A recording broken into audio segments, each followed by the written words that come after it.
මනුස්ස ජීවිතයක සැලසුමක් රහිතව යනවා කියන්නේ ඒක ඊටා භයානක කටයුත්තක්. ඇයි නිතර අපි මේ සැලසුමක් ගැන උනන්දු කරවන්නේ? මනුස්ස ජීවිතයක් දින ගණනක් පමණක් මේ ලෝකේ ජීවත් වෙන නිසා.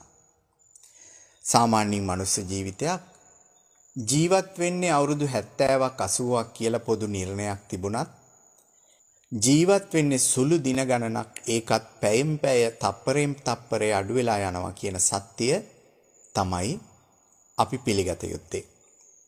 අන්නේ සත්‍යය නිසා බොහොම සැලසුම් සහගත ජීවිතයක් ගත කළ යුතු වෙනවා. ඒ වගේම ඒ සැලසුම නුවණැති අය හමු වෙලා යාවත් කාලීන කළ යුතු වෙනවා.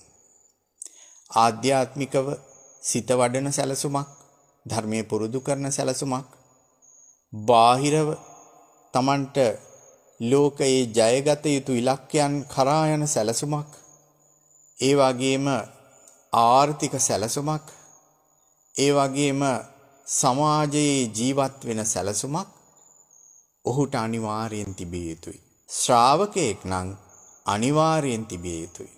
අනේ සැලසුමට